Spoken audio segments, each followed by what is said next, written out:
All right, the last preliminary that we need to talk about, the last thing that we need to sort of have in our mind before we start talking about the four main market structures, is we have to review something we learned back in Unit 1 called the short run versus the long run in a business. Okay? And so we're going to talk about a few different things regarding the short run and the long run. So I'm going to go ahead and put a line down here, down the middle there. And on the left side, we're going to put the short run. On the right side, we're going to put the long run. Okay? The first thing we need to remember is what is the definition of the short run and the long run.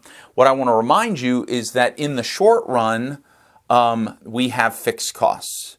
We have fixed costs in the short run, okay? But in the long run, there are no fixed costs. Remember, we said that in the long run, all costs are variable. We can change anything in the long run.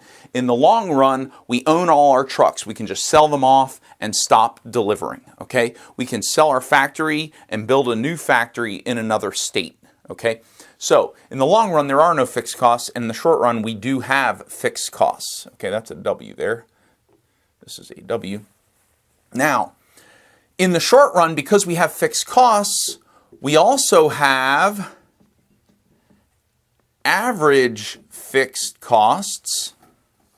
And because there are average fixed costs, now we have, we know that average total cost is equal to average variable cost. Okay, that's a V, plus average fixed costs, right? We have a separate curve. The average variable cost curve is a different curve than the average total cost curve. That means that the difference between the two curves, which we clarified a couple videos ago, is that the difference between the average variable cost curve and the average total cost curve is average fixed costs. And therefore, average total cost is not the same thing as average variable cost. They're just not the same because there's a difference between them, and that is average fixed cost. But in the long run, because there are no fixed costs, there's also no average fixed costs. And if average total cost is equal to average variable cost plus average fixed costs, right? But if average fixed cost is equal to 0, if there are no average fixed costs, well, average variable cost plus 0 is average variable cost. And so in the long run, this is the first main point you want to understand. In the long run, average total cost is the same thing as average variable cost. They are the same. And what that means is that the average variable cost curve is the average total cost curve. That means that they are the same curve. So here's what we're going to do. We're going to look at market structures in the short run, and we're going to look at them in the long run. So we're going to look at the different market structures, and we're going to look at a short run graph and a long run graph.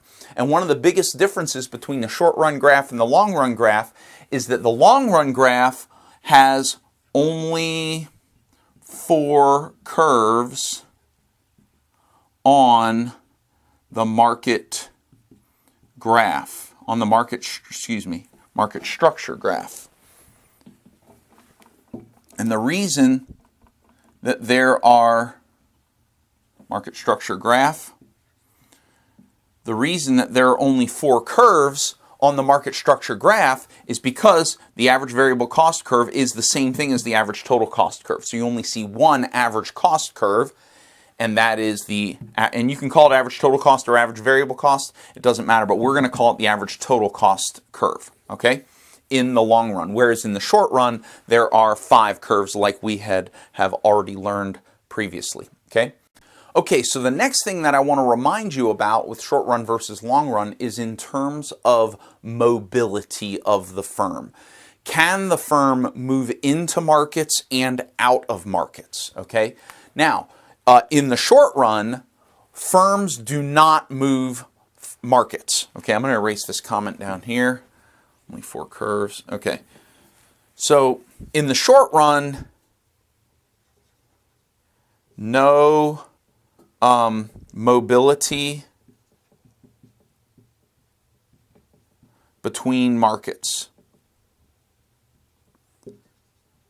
And the reason for that is because it takes fixed costs to get set up in a market. And in the short run, what I want to remind you is that fixed costs don't change. Fixed costs don't change. Remember, one of the definitions of short run is a circumstance where there are fixed costs, meaning, and remember, fixed costs, they don't change, okay? They are difficult to acquire and difficult to dispose of, okay? And so in the short run, firms don't have mobility between markets. But in the long run, there is much mobility, much moving in and out of markets.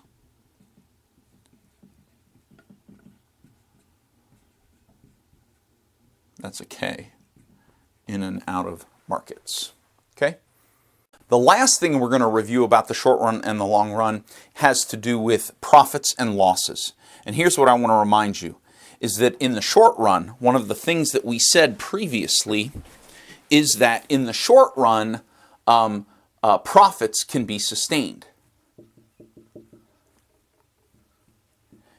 We also said that if there are losses, okay, so if there are profits, they can be sustained in the short run because there's not a lot of mobility between markets. It's hard for competitors to come in and take away your profits. Also, losses can be tolerated because we are in the short run, and it's possible that with a little bit of a change in our variable costs or a change in demand, which we'll see in just a couple minutes, we can turn a loss into profit. But the reason that we can tolerate losses is because we have fixed costs. We have to be able to cover fixed costs. Remember, we mentioned that in a couple videos ago, we said that there is a situation where a business, a firm, will continue operating when they're experiencing a loss. Why? Because they are recovering some of their fixed costs. And so that's good. But when we get over to the long run where there are no fixed costs, losses are not tolerated. Okay? Loss is not acceptable at all. So, if we're experiencing loss and we're in the long run where we have no fixed costs, we'll just get out of the industry. Because we can move in and out of the market, we can just leave the market and say, we're not profiting here. We're not going to invest any more fixed costs. We currently have no fixed costs in here. We're going to get out of the market where we're losing and go move over to some place where we will be profiting. Okay? But here's the problem with profits in the long run. Profits usually do not last. And the reason that profits do not last in the long run is because there's mobility. There's much moving in and out of markets. And if you're profiting, other businesses can see that you're profiting. They can move into the market and they can take some of your profits by taking some of your customers. Okay? All right, so now what we're going to do is we're going to talk about the number of buyers and sellers in a market in the short run and the long run. Okay, so this is just sort of preliminary information. The main thing I want to say about the short run is that buyers in the short run, buyers can increase, or the number of buyers can increase or decrease. But the number of sellers cannot change. And the reason that the number of sellers can't change is because of fixed costs. Remember, we just got done saying because of fixed costs, there's no mobility in a market. Businesses are stuck wherever they're doing business because of their fixed costs. They can temporarily shut down, But shutting down doesn't mean leaving the market because they still have to pay their fixed costs. But buyers, they can come and go in the short run. If they like the product, they'll buy more of it. You know, if the popularity increases, they'll increase. If their income goes up, they'll buy more. So buyers can increase or decrease. The number of buyers can increase or decrease. And so what that means is that in the short run, only the demand curve can move. The demand curve can increase, can move to the right, and the demand curve can decrease. It can shift to the left, okay? D double prime, okay? And so when the demand curve increases, we'll see an increase in quantity and an increase in price, like we learned about in Unit 2. But if buyers leave the market, then the demand curve will shift to the left, and we will have a decrease in price and a decrease in quantity. And that can only happen with buyers in the short run. On the other hand, in the long run, buyers and sellers, the number of buyers and sellers can increase or decrease. And so the number of buyers can increase or decrease. Also, the number of sellers can increase or decrease. Now, I do want to note something. The supply curve in the short run can shift if there's a change in production costs in the economy. Okay? So the supply curve can increase or decrease if there's a change in the variable costs. Okay? But what we're mainly talking about here is the number of buyers and sellers. I'm saying how is the market graph affected just based exclusively on how many buyers there are and how many sellers there are. Okay, so don't misunderstand me on that. Okay, but in the long run, we can have an increase in the number of increase or decrease in buyers, just like in the short run. So the demand curve can shift to the right or the left. But we can also have sellers enter the market because of mobility of sellers in markets. They can also have sellers leave the market. And what happens is when a seller leaves the market, when a producer of a product leaves the market, that decreases the supply curve. The supply curve, or that decreases supply, which is a left shift of the supply curve. Okay, so that's going to happen when sellers leave the market. But when sellers enter the market, if there's a lot of money being made in a market and companies decide to come into the market and make some of that money so that there are more competitors, that's a rightward shift of the supply curve, and that is an increase in supply. And that happens when sellers enter the market. Instead of saying sellers leave, I'm going to use the word exit because that's the technical term that we're using. Sellers exit the market. Okay? So when sellers exit the market, we'll have a leftward shift of the supply curve. When sellers enter the market, we'll have a rightward shift. And look what happens to the price. When sellers enter the market, look what happens to the equilibrium price. Now, quantity goes up because there are more sellers, but the price goes down when sellers enter the market. Similarly, when sellers exit the market, that usually results in an increase in the price in that particular market. Okay, so you're going to want to remember that as well. Let's go on to the next market structure. All right, let's talk about market power in the short run and long run. Remember that market power has to do with whether a firm has the ability to set their price. And we had said that in perfect competition, firms cannot set their price. The price is set by the market. And then we said with monopoly and oligopoly and monopolistic competition that the sellers are able to set their price. So they are price setters. So in the short run, I'm going to put PT, a price taker is a price taker. Okay, in the short run, because there's no movement among markets, because there's fixed costs, fixed costs are a thing. They're affecting your cost structure. If you're a price taker in the short run, you're going to stay a price taker in the short run, and a price setter in the short run is a price setter in the short run. That's not going to change either. Nobody's going to move in onto your business. If you have the power to set your price, then you will continue to have the power to set your price in the short run, as long as we don't move into the long run. Now here's the thing: in the long run, price takers are still price takers. Price takers are still price takers. Okay? But in the long run, as things change, what can happen is a price setter can become a price taker. What can happen is, in the long run, because of the movement of businesses, it could be that if you are a price setter, that you could attract competition into your market, and then in the long run, 5 or 6 businesses move in right next door to you or right down the street from you, and you were a price setter. You had the freedom to set your price, and people would have to pay whatever you set.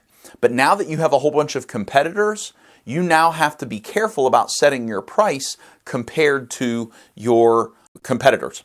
And therefore, you may wind up becoming a price taker in the long run because you now have competitors. Okay, so I'm going to put over here in parentheses, new competitors.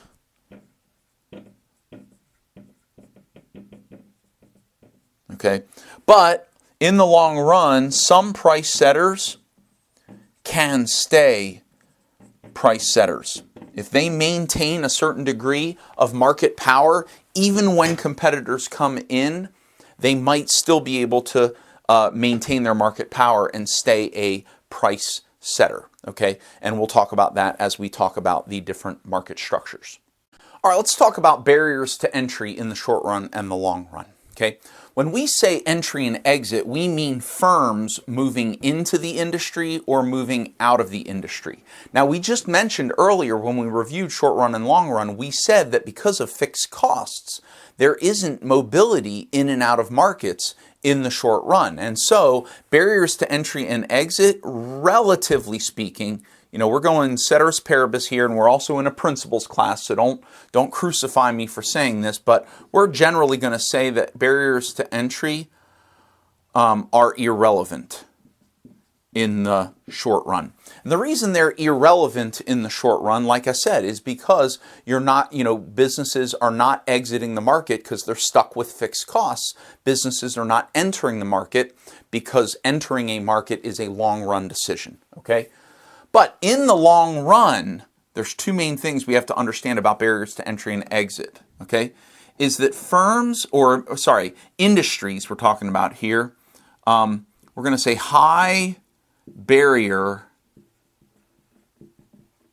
industries, okay?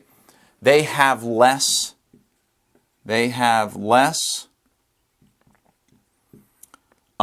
entry and exit in the market.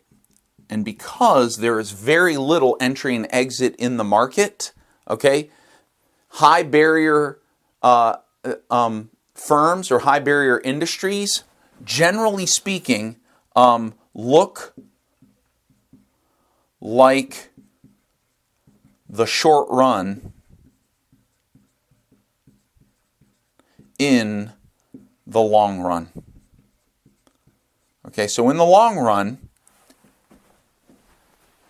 firms and industries that have high barriers to entry, okay, like airlines and like utility companies, like companies that produce electricity, that they always have fixed costs. They're constantly dealing with fixed costs. So generally speaking, they look like the short run when they are in the long run. And so there isn't really a difference between the short run graph and the long run graph. So they don't, like in the long run,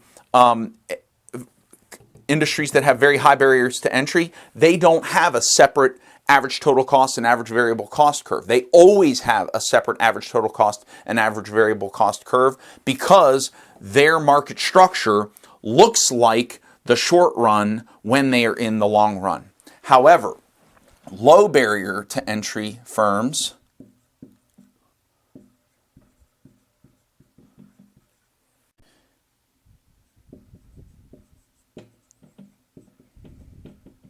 they experience a lot of entry and exit of competitors.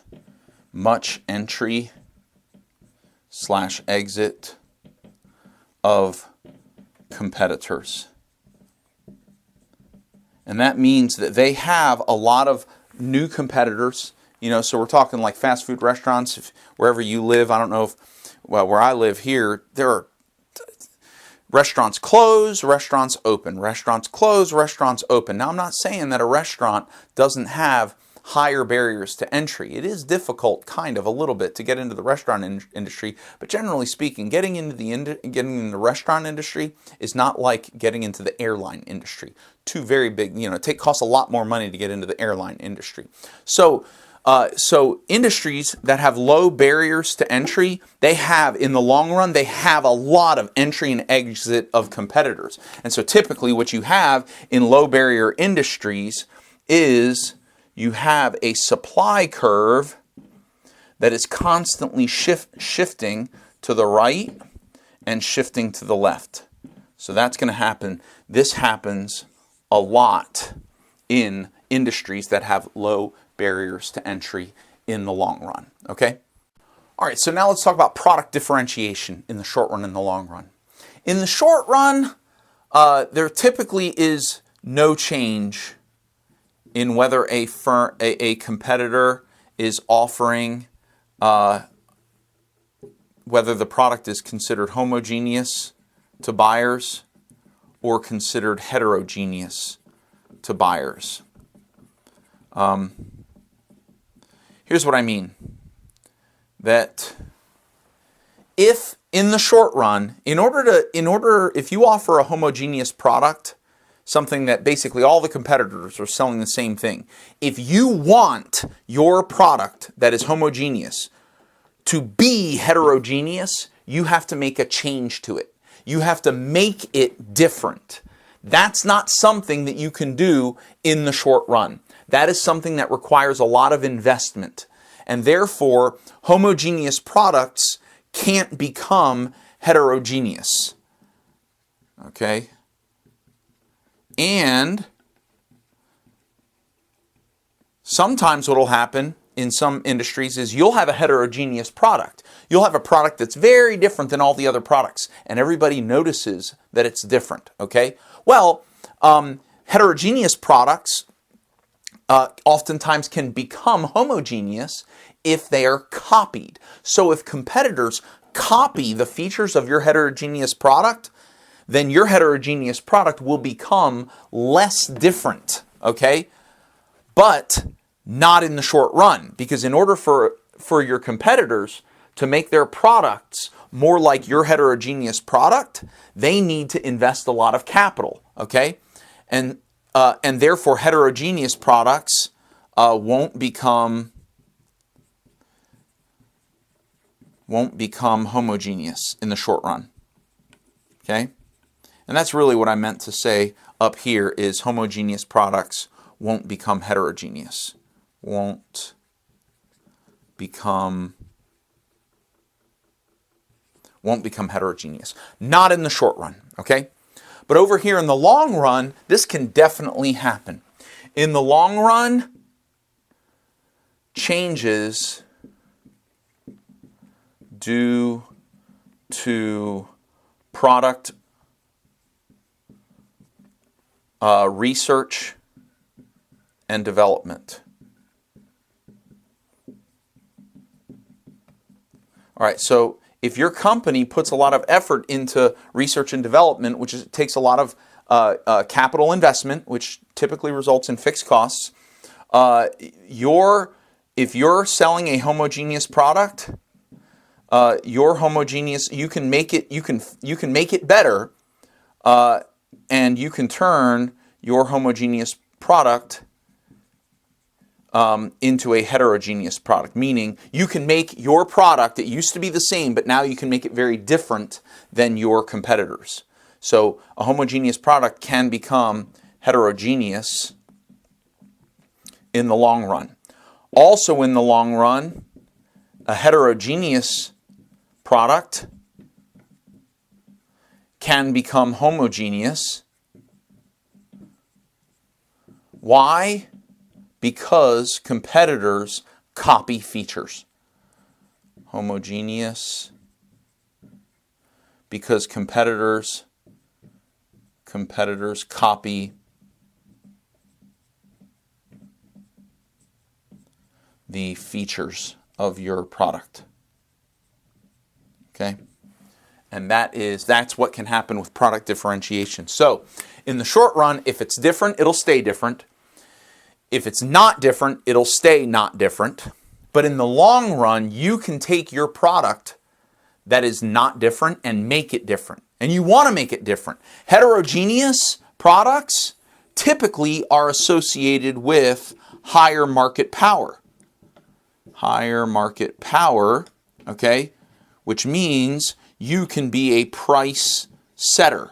You can set the price on your product because people see it as different. They're willing to pay more money for your product because they are seeing your product as heterogeneous, as different. And therefore, in the long run, if in the short run, if you did have a product that was homogeneous, everybody saw them the same, but you invest a whole bunch of in research and development to add features to your product, now people will see your product as heterogeneous, and then you now have more market power. You can be a price setter and charge more money. Okay?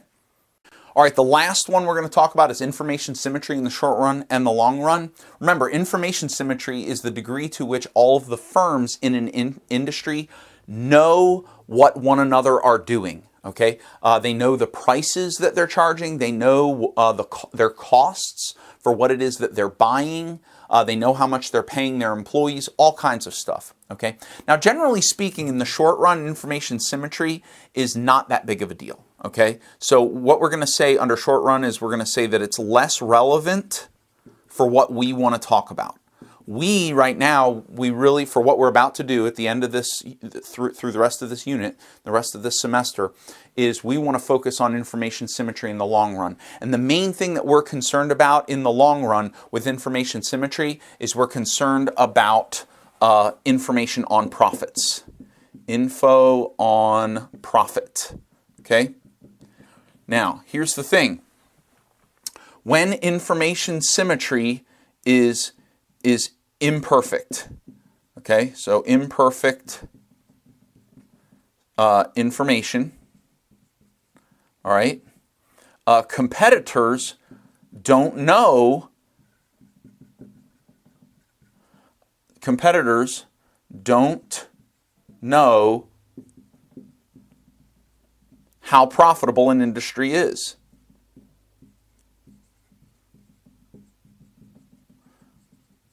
Oops, that's profitable. Sorry, squeeze it in there. A market is. And therefore, they don't know that to move into that market. Okay? So, less likely to have new competitors. Have new competitors. But in a market structure where there is more perfect information, more perfect info, everyone knows whether there's profit. Or let's just say everyone. Everyone knows how profitable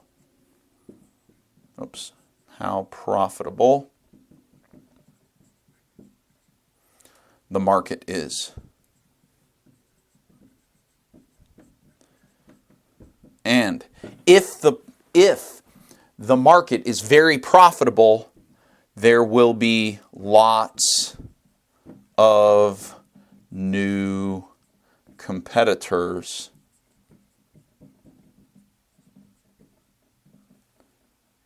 if the market is profitable. Okay?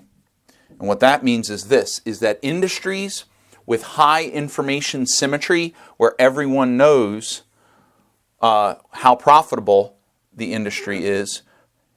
So here's the supply curve. If the industry is very profitable, you'll have lots of businesses moving in. Okay, so there's S prime. So we'll have an increase in supply. We'll have an increase in the number of sellers, right?